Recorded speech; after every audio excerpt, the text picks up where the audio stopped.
Welcome to the Countdown to Kickoff show. It's me, it's Chris Brack. I'm back, and I'm here today with Daz. How you doing, Daz?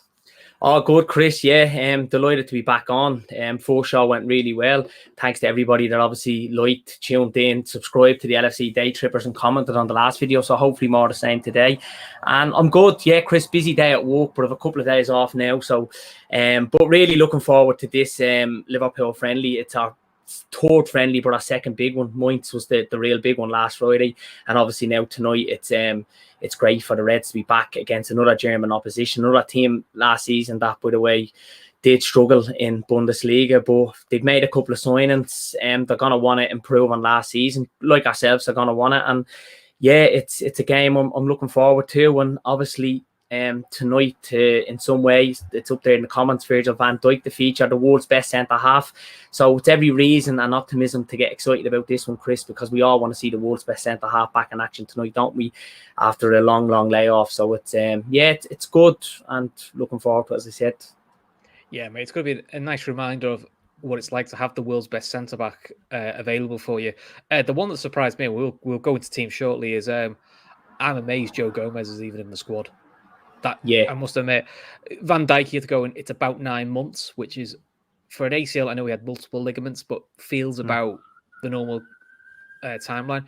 I wasn't expecting to see Joe Gomez till end of August at the earliest. I thought he'd be broken in that little bit more gently. But listen, made up. It's great to see. It's great to see them back. It's great to see what they can do, really. So before we go any further, the one thing we want to do, we do want to pass our condolences on to the family of Andrew Devine, who sadly passed away yesterday.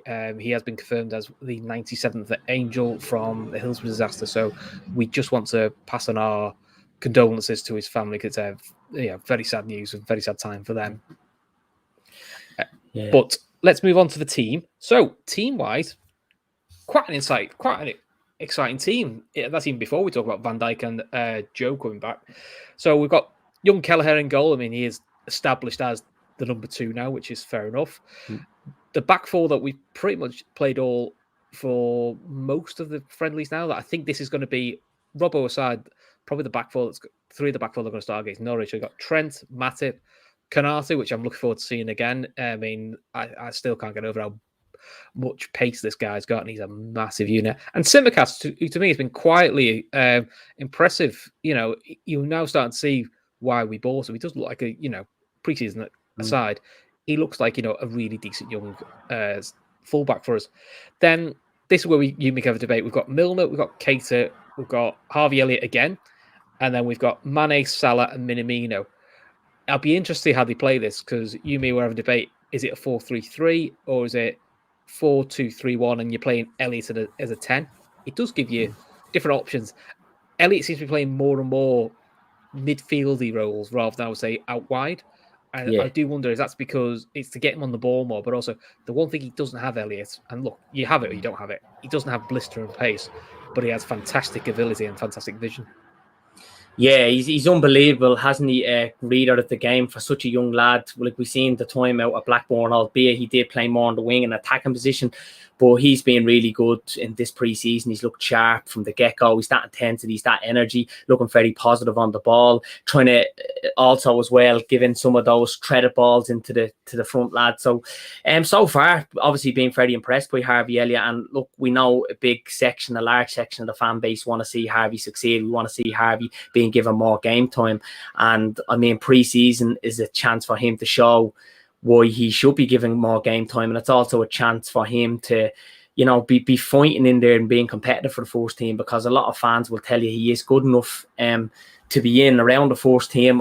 Look, he's not going to play every game, is he, by the way? And we obviously have to protect the young player as well at such a young age, but he has that bit more experience now than when he was first, or say last pre-season. He went to Blackburn, done bits there, good assists, good goals, pivotal part in when they were winning games he played. So it's great for him to come back now, a bit more confidence, and look, playing around the lads that he has around him, some of the leaders in the team and the first team players, will only enhance his chances for developing his future. And playing these pre-season games as well, where they are a big test, no matter what you think of pre-season, is it's just unbelievable experience for the kids. So I'm looking forward to seeing him playing. And as you said, Chris, in that midfield role and not out wide, because that's something new we're all seeing. So it'd be interesting, but he's been impressive so far, and hopefully that consistency stays throughout this pre-season.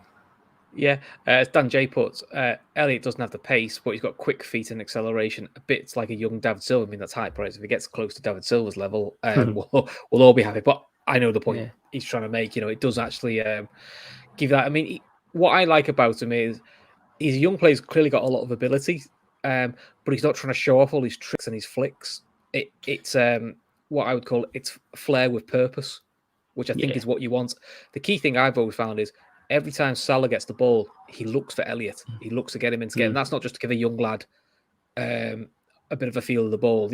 Salah is very driven and very focused. He clearly trusted. He's good football arrogance, hasn't he? He's not overly confident and not arrogant in the way that he's cocky. He's arrogant in terms of he gets his head down, looks to go on with it. Look, he's a big heart for Liverpool, hasn't he? We all seen on social media most recently the tattoo and all he got, and we've seen stuff he's put up about Hillsborough. So he wants to succeed, and he's the hunger and the desire more than anybody to succeed at Liverpool. And we just obviously hope now with him being given that chance that he can grab it. It's the opportunity he takes. He stays fit, keeps doing what he's doing, and he goes on from here. And that's, pre-season's a great way of showing that, isn't it? When you're given the chance. Yeah, Stephen asks, where's Ben Davis? He's had his one game. That was it. That's all he needed.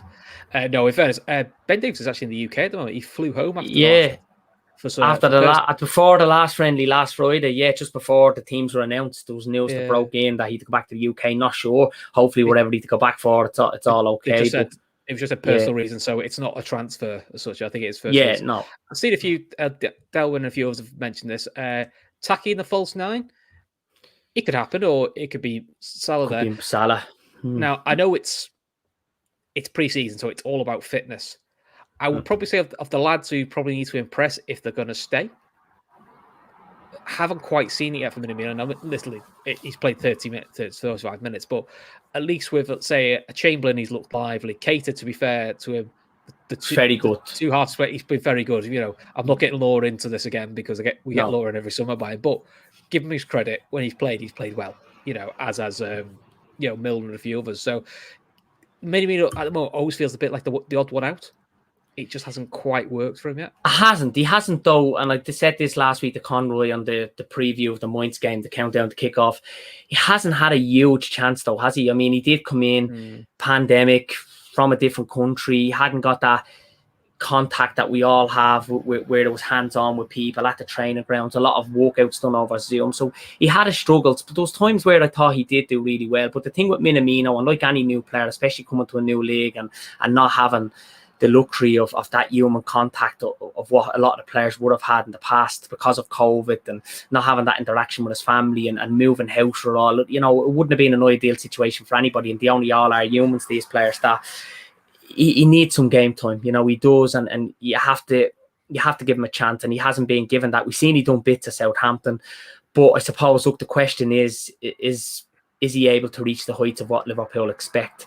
Who knows? But I mean, he's given a chance in pre-season. This is now a chance to answer those questions that's being asked, and hopefully he can move on and kick on, and hopefully he can give Jurgen something to ponder and think about going into the new season, because ideally we do want someone else up front, because coming into this pre-season, we all were able to name players that are probably going to leave, and look, there was rumours of who's going to come in and what have you, but a lot of people would have had in their list that Minamino's going to go. He's either going to go back out on loan or be sold. I'm a bit on the fence about it. And look, I'll say it comfortably. I don't like being defensive about things. But with this, I just think it's so hard to call what the future is for Minamino. But if he's given the chance and if he takes it, then I'm all for, he can enhance the squad and be a good squad player. I'm hoping. But as I said, I'm on the fence with Chris. It's a hard one to make out. I haven't seen enough of him, Yeah, as people who know who've seen me stuff, I don't mind doing a wild shout at it being wrong. I think Minamino's future is dependent on Origi. I think Shaqiri's going to go, and if we're going to bring in two, which is the rumor, and I think we will bring in two, we need to get rid of one more. And I think if we can't shift Origi, which is looking less and less likely, I could see Taki being the unlucky one who goes out on loan. I don't think. It could be. I don't think we'll sell him, but but we will see. Dazzler says, smash the like button if you can. Smash the like button. That would be brilliant. And if you like what we do, all the new shows, can you also subscribe? Please remember we've still got hashtag Sienna Steps. So, we've had some development with Sienna. We need to try and raise another 60k in the next 12 weeks. And remember, every time we hit a milestone, so when we get to 11,000 subscribers, we'll put €100 in towards it. If we get to 12,000, we'll put another €100 in. So, more than anything else, as much as I'd love you to like and subscribe, hashtag Sienna Steps, do whatever you can. So that'd be great. Avi wants me to smile. I've smiled once. That's me one for the show. So you've got your smile there. And a few people are worried about seeing me in HD with all these new graphics. I'm worried about seeing myself in HD, to be fair. So enhancing the image, Chris. Yeah, enhancing the image. Yeah, we're all for that. I don't think we wanted to see my enhanced image. That's the problem.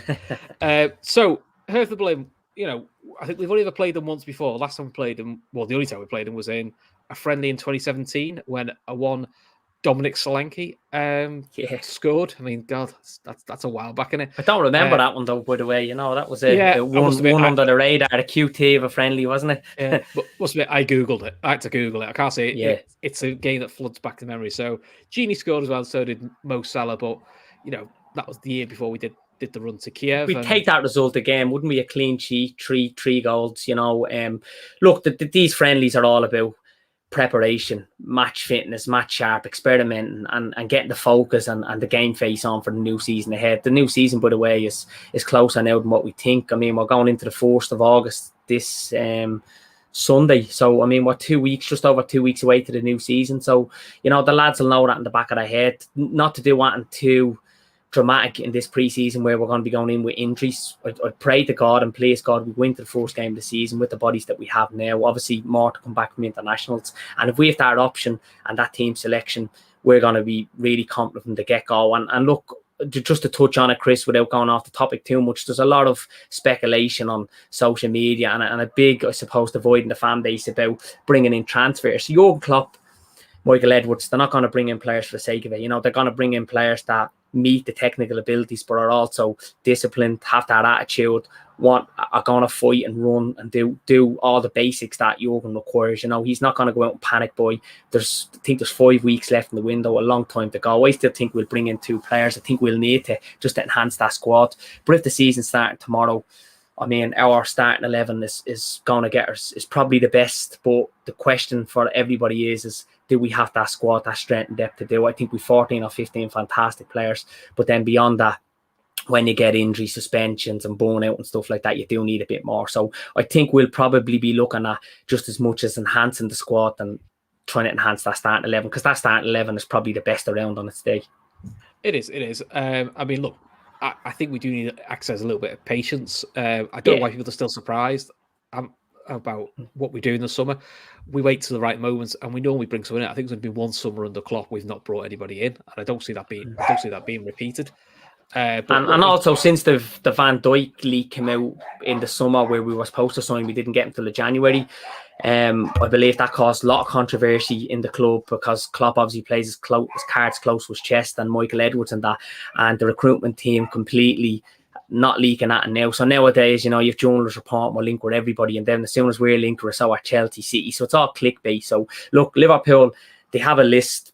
Who's not going to want to play for this Liverpool team and Jurgen Klopp? If they have the requirements of what's expected, as I said, that attitude, that discipline, Jurgen will get them. I don't think the issue either is around money, and we're not in debt. We'll come out of this COVID one of the best clubs in a financial position more than others. So I just don't think that there's room for us to be too negative about this window. And generally, we don't bring in our big signings, our marquee signings in the window to 52 or 53 days. And I don't think we're on that yet. So, look, there's business to be done, but we'll wait and see what happens. But it's going to be interesting from now till the end of the window, no doubt about it.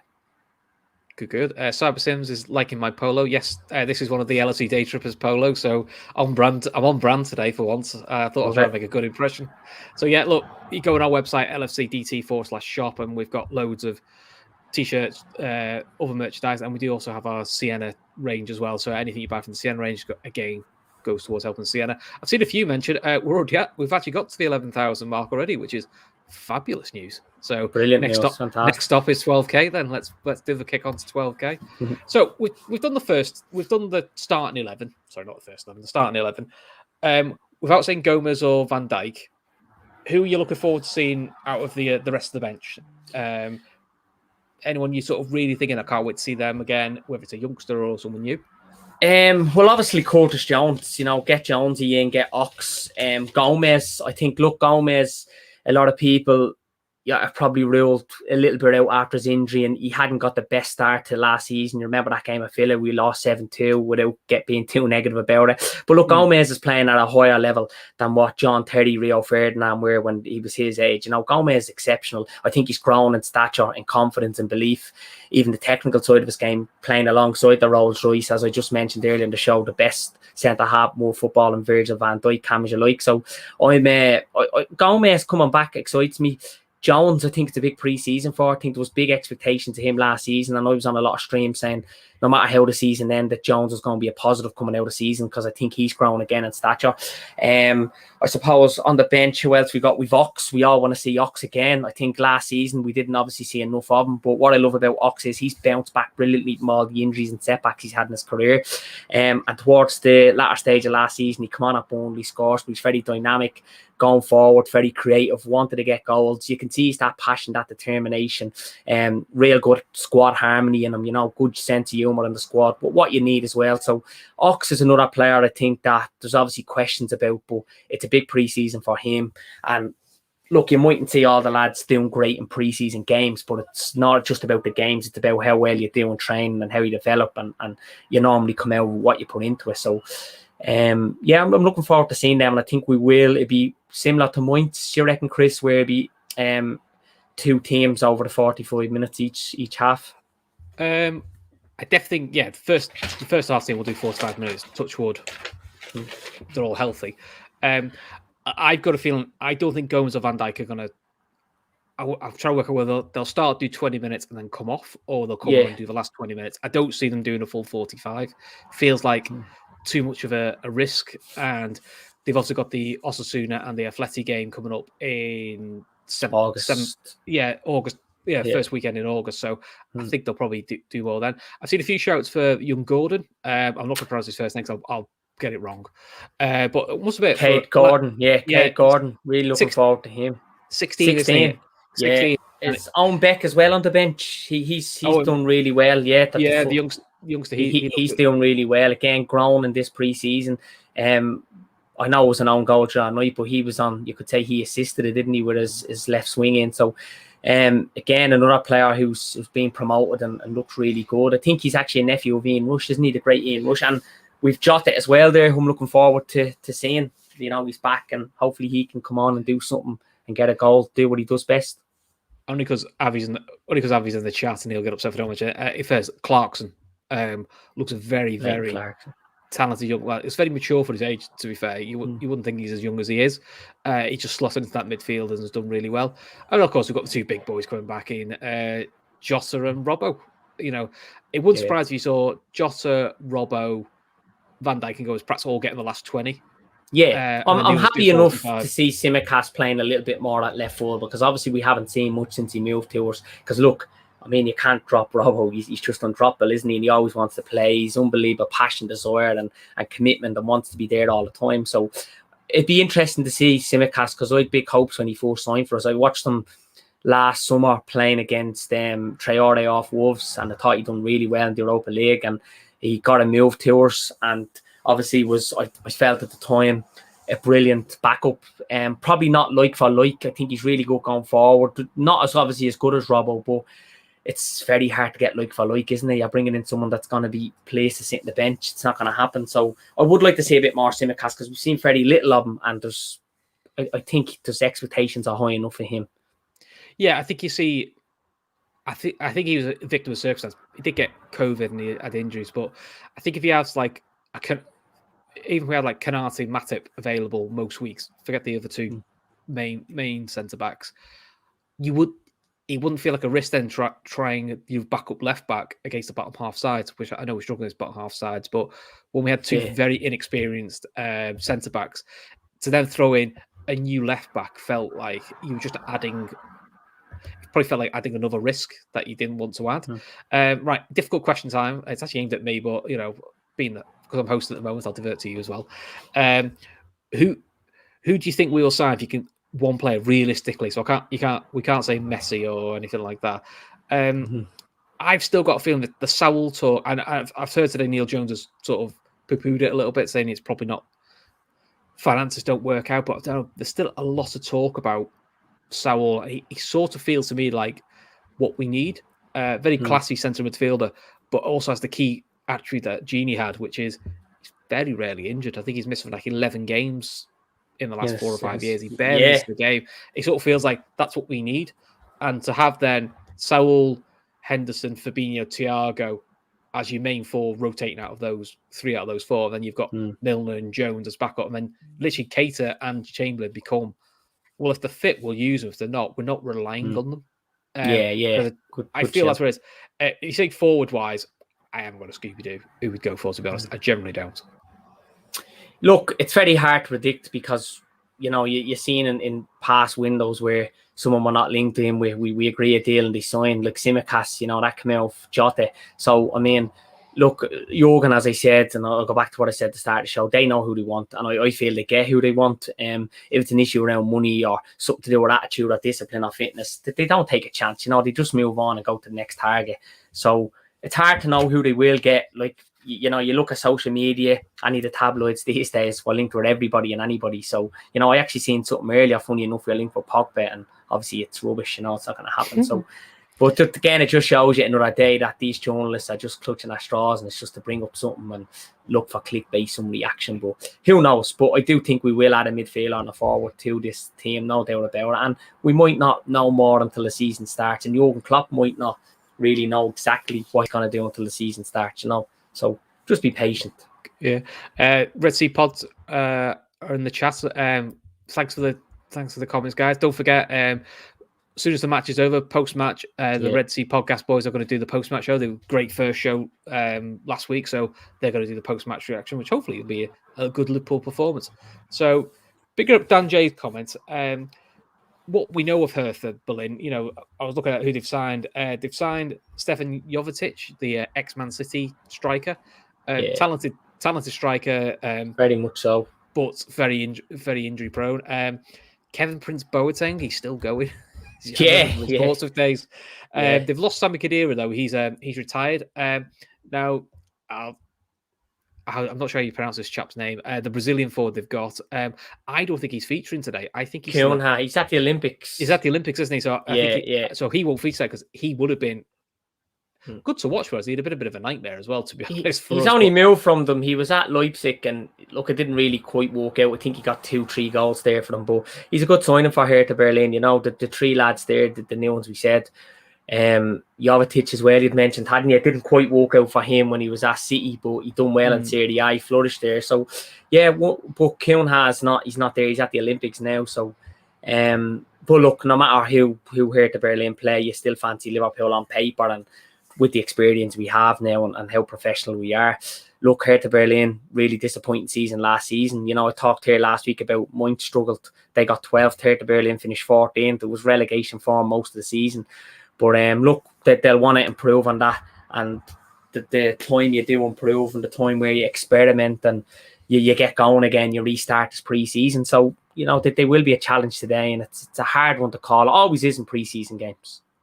Yeah, I agree. If you were asking, kickoff time is 7:20. So we'll be here for another 6 or so minutes, and obviously we'll leave you guys in peace. Then to go get yourself settled, ready for the match. So, how much do you pay attention to preseason in terms of, do you care if they win? Do you care if they lose? Because I've possibly a little bit old school. I couldn't care less if they win or they lose. I really don't care. I saw Liverpool 2 years ago. Lose 3-0, get battered by Napoli. We lost 3-0. We were awful. Went on to win the league. That's right. I was at that game in Edinburgh. Yeah. But I remember the old Fergie game. I remember Fergie not winning one pre-season game. He still won the league. It doesn't. Yeah.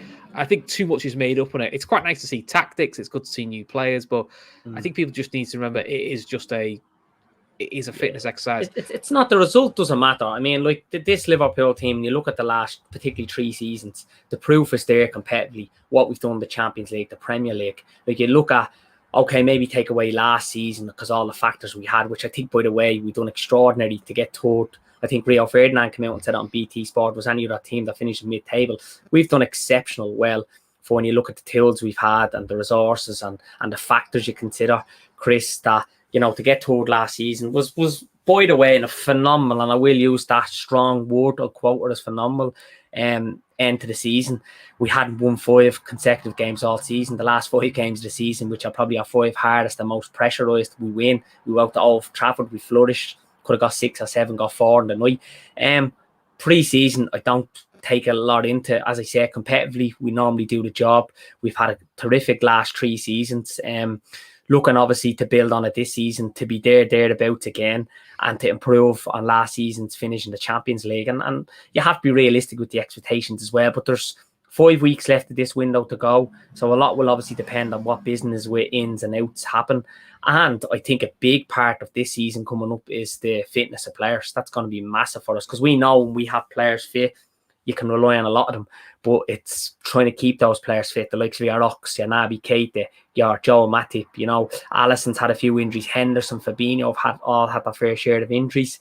So it's if we can keep these lads more secure there with their fitness, it's no doubt about we'll be thereabouts come this season. We'll certainly go all the way, you know, in all competitions, I think. But pre-season is it's a bit old school myself, Chris. I'm not too bothered about the results, but I certainly don't want injuries. I want players to get fitter and to be available. And if that happens, then I think we've achieved something great throughout the pre-season, you know.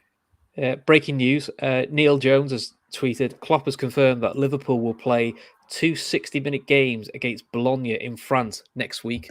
Like, oh, that's us busy again next week, then, isn't it? Yeah. He likes to keep us on his toes, doesn't he, Jurgen? You know, I was waiting for I think he's saying we'd an easy enough pre-season on this. We'd only a few games, so I'll get the lads, keep the lads on their toes as well. Yeah, big up Jurgen. I must admit, I'm looking forward to the games in Anfield. I've been very lucky. I've managed to get a couple of tickets to them. So yeah, that's great. Fantastic. I'm intrigued to see how they're going to do back-to-back games because surely he's not going to play the same team back-to-back. But then again, he does like to beast them. So he's all about intensity, isn't he? And working really, really hard and proving your worth. Really, you know, if you can't do it, then what makes you think that you're going to be good enough to do when the season starts? But look, as I said, Chris, just avoid injuries. Just get the players fitter.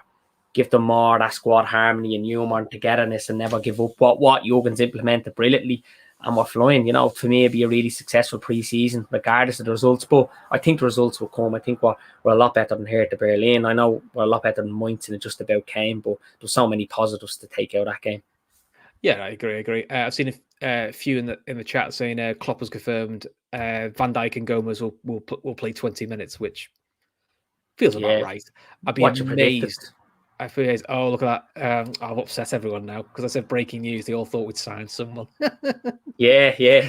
Oh, yes. I actually did myself, Chris. I'm not going to lie. I thought you were going to break something with sign. You get used to me, as I'm the ultimate troll when it comes to stuff like that. I love to join in the fun. So, but yeah, though, I'm glad we've got another game next week. It did feel like quite a big gap between this game and the games at Anfield. That felt like quite a big gap, which is very un-Klopp like. He normally likes to have another game in. It's a bit mad. So we've gone from 30-minute games to 90-minute games. Now we're back down to 60-minute games.